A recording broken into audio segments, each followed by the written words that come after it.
मेरे अखिलेश दुबे जी से एक लीगल एडवाइज़र और एक पुलिस अधिकारी के संबंध है।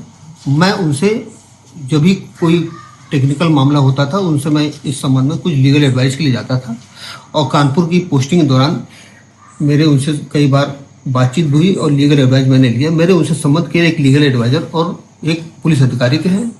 और एक दूसरा आरोप जो लगाया जा रहा है कि 33 कंपनियां मेरे बेटे के नाम से है, ये सरासर झूठ है।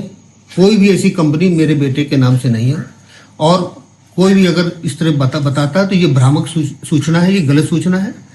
और कुछ प्रॉपर्टी बताया गया कि मेरे पास एक आर नगर में मेरे दोस्त देवेंद्र द्विवेदी हैं, उनके 92 करोड़ की प्रॉपर्टी, 11 दुकानें जो 92 करोड़ की प्रॉपर्टी, ये सरासर गलत है।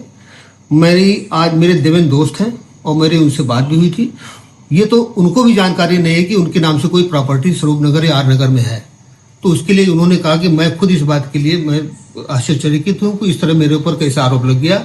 उसके बाद दूसरा एक ये हो रहा है कि मेरे पास 100 करोड़ की प्रॉपर्टी है। मेरा अखिलेश दुबे जी के साथ कोई कंस्ट्रक्शन कंपनी थी, उसमें 100 करोड़ टर्नओवर है। ये सरासर गलत है।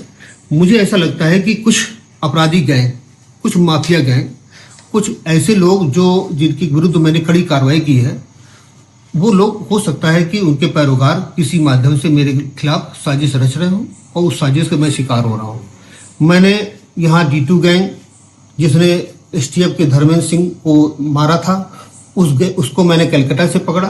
1 लाख रुपए शासन ने उसको रिवार्ड किया था। उसका एक भाई 2 लाख रुपए रिवार्डेड था, जिसको मैं दिल्ली स्पेशल सेल के साथ मैंने पकड़ा था। इसके अलावा मैंने D2 गैंग को पूरी तरीके से नेस्त नाबूद किया यहाँ से, जो कि 30 दशक से यहाँ पर आतंक फैलाए हुए था। इसके अलावा बहुत से ऐसे मादक पदार्थ तस्कर थे। मुन्ना बजरंगी गैंग के शूटर्स को मैंने इनकाउंटर में मारा, मुठभेड़ में मारा।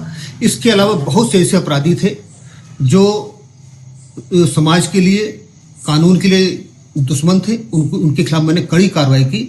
हो सकता है कि ऐसा गैंग एक संगठित होकर के मेरे विरुद्ध साजिश कर रहा। मनोहर शुक्ला के बारे में जो एक झूठे षड्यंत्र मेरे ऊपर कर रहा है, मनोहर शुक्ला के बारे में जो मैंने कुछ जानकारी की है, वो श्री प्रकाश शुक्ला जो माफिया था, जो मारा गया था, उसका पड़ोसी है, उसके गांव का रिश्तेदार है, इसके रिलेशन में भी आता है।